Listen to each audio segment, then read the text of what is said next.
So here comes my next reading adventure. I'm going to read through The Hobbit. Why not? I'm confident in the knowledge that no one's watching these videos anyway, so I'm just going to do what I like. Okay, I'm going to go until the tears are lifted and there's no more COVID. It might be the rest of my life, who knows. Chapter 1. An Unexpected Party. In a hole in the ground there lived a hobbit. Not a nasty, dirty, wet hole filled with the ends of worms and an oozy smell, nor yet a dry, bare, sandy hole with nothing in it to sit down on or to eat. It was a hobbit hole, and that means comfort. It had a perfectly round door like a porthole, painted green with a shiny yellow brass knob in the exact middle. The door opened onto a tube-shaped hall like a tunnel, a very comfortable tunnel without smoke, with panelled walls and floors tiled and carpeted, provided with polished chairs and lots of pegs for hats and coats. The Hobbit was fond of visitors. The tunnel wound on and on, going fairly, but not quite straight into the side of the hill. The hill, as all the people for many miles around called it. And many little round doors opened out of it, first on one side and then on another. No going upstairs for the Hobbit. Bedrooms, bathrooms, cellars, pantries, lots of these, wardrobes, he had whole rooms devoted to clothes, kitchens, dining rooms, all were on the same floor and, indeed, on the same passage. The best rooms were all on the left-hand side, going in, for these were the only ones to have windows. Deep-set, round windows, looking over his garden, and meadows beyond, sloping down to the river. This hobbit was a very well-to-do hobbit, and his name was Baggins. The Bagginses had lived in the neighbourhood of the hill for time out of mind, and people considered them very respectable, not only because most of them were rich, but also because they never had any adventures or did anything unexpected. You could tell what a Baggins would say on any question without the bother of asking him. This is a story of how a Baggins had an adventure, and found himself doing and saying things altogether unexpected. He may have lost the neighbours' respect, but he gained, well, you will see whether he gained anything in the end. The mother of our particular hobbit, well, what is a hobbit? I suppose hobbits need some description nowadays, since they have become rare and shy of the big people, as they call us.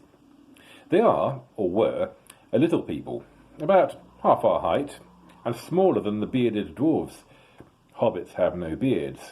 There is little or no magic about them, except the ordinary everyday sort, which helps them to disappear quietly and quickly when large, stupid folk like you and me come blundering along, making a noise like elephants, which they can hear a mile off. They are inclined to be fat in the stomach. They dress in bright colours, chiefly green and yellow. They wear no shoes because their feet grow naturally leathery soles, and thick, warm brown hair, like the stuff on their heads, which is curly, have long, clever brown fingers, good-natured faces, and laugh deep, fruity laughs, especially after dinner, which they have twice a day when they can get it. Now you know enough to be going on with.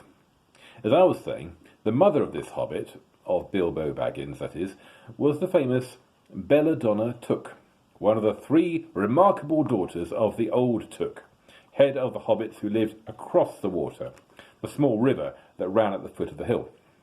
It was often said, in other families, that long ago one of the Took ancestors must have taken a fairy wife. That was, of course, absurd, but certainly there was still something not quite hobbit-like about them, and once in a while members of the Took clan would go and have adventures. They discreetly disappeared, and the family hushed it up. But the fact remained that the Tooks were not as respectable as the Bagginses, though they were undoubtedly richer.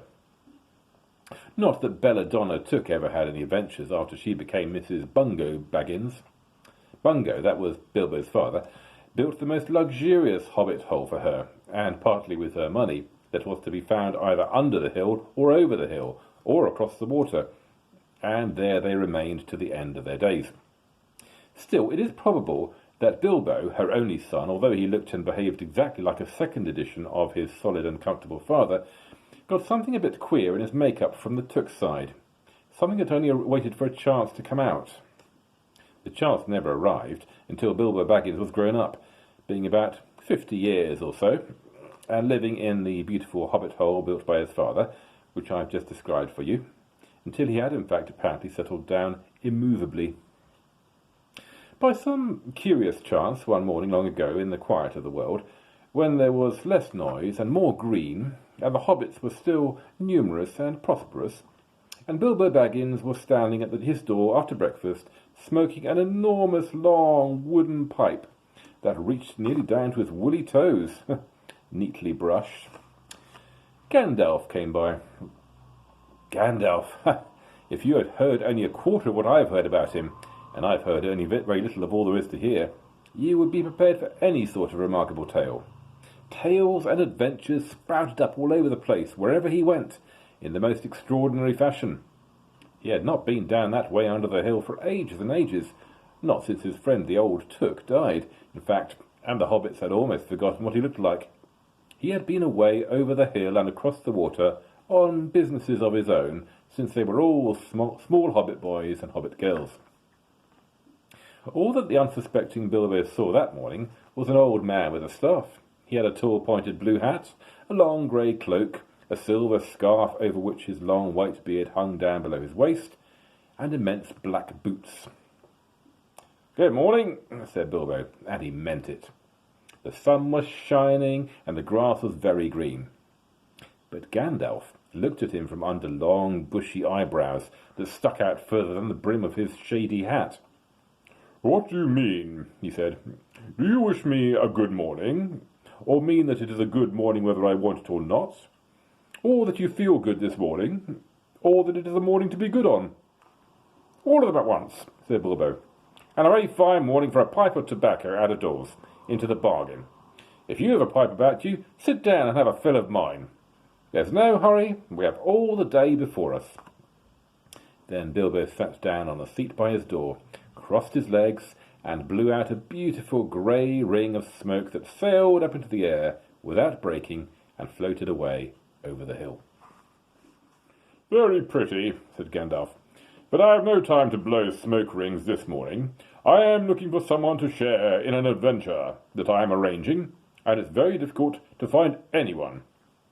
I should think so in these parts. We are plain quiet folk, and have no use for adventures. Nasty, disturbing, uncomfortable things. Make you late for dinner. I can't think what anybody sees in them," said our Mr. Baggins, and stuck one thumb behind his braces and blew out another even bigger smoke ring. Then he took out his morning letters and began to read, pretending to take no notice of the old man. He had decided that he was not quite his thought, and wanted him to go away. But the old man did not move. He stood leaning on his stick and gazing at the hobbit without saying anything, till Bilbo got quite uncomfortable and even a little cross. "Good morning," he said at last. "We don't want any adventures here, thank you. You might try over the hill or across the water." By this he meant that the conversation was at an end. "What a lot of things you do use good morning for," said Gandalf. "Now you mean that you want to get rid of me, and that it won't be good until I move off?" Not at all, but my dear sir, let me see, I don't think I know your name." Yes, my dear sir, and I do know your name, Mr. Bilbo Baggins, and you do know my name, though you don't remember that I belong to it. I am Gandalf, and Gandalf means me. To think that I should have lived to be good morninged by Belladonna Took's son, as if I were selling buttons at the door." Gandalf, good gracious me, not the wandering wizard that gave old Took a pair of magic diamond studs that fastened themselves and never came undone till ordered? Not the fellow who used to tell such wonderful tales at parties about dragons and goblins and giants and the rescue of princesses and the unexpected luck of widows' sons? Not the man that used to make such particularly excellent fireworks? I remember those. Old Took used to have them on Midsummer's Eve. Splendid. They used to go up like great lilies, and snapdragons and laburnums of fire, and hang in the twilight all evening. You'll notice already that Mr. Baggins was not quite so prosy as he liked to believe, also that he was very fond of flowers. "Dear me," he went on, "not the Gandalf who was responsible for so many quiet lads and lasses going off into the blue for mad adventures. Anything from climbing trees to visiting elves, or sailing in ships, sailing to other shores. Bless me, life used to be you used to upset things badly in these parts, once upon a time. I beg your pardon, but I had no idea you were still in business. Where else should I be? Said the wizard. All the same, I am pleased to find you remember something about me. You seem to remember my fireworks kindly, at any rate, and that is not without hope. Indeed, for your old grandfather Took's sake, and for the sake of poor Belladonna, I will give you what you asked for. I beg your pardon? I haven't asked for anything. Yes, you have, twice now. My pardon. I'll give it to you. In fact, I will go so far as to send you on this adventure. Very amusing for me, very good for you, and profitable too, very likely, if you ever get over it. Sorry, I don't want any adventures, thank you. Not today. Good morning. But please come to tea, any time you like. Why not tomorrow? Come tomorrow. Goodbye. With that, the Hobbit turned and scuttled inside his round green door, and shut it as quickly as he dared, not to seem rude. Wizards are, after all, wizards. What on earth did I ask him to tea for? He said to himself as he went to the pantry. He had only just had breakfast, but he thought a cake or two and a drink of something would do him good after his fright. Gandalf, in the meantime, was still standing outside the door, and laughing long but quietly. After a while he stepped up, and with a spike on his staff, he scratched a queer sign on the Hobbit's beautiful green front door. Then he strode away, just about the time when Bilbo was finishing his second cake and beginning to think that he had escaped adventures very well. The next day he had almost forgotten about Gandalf. He did not remember things very well unless he put them down on his engagement tablet, like this Gandalf Tea Wednesday. Yesterday he had been too flustered to do anything of the kind. Just before tea time there came a tremendous ring on the front doorbell. And then he remembered.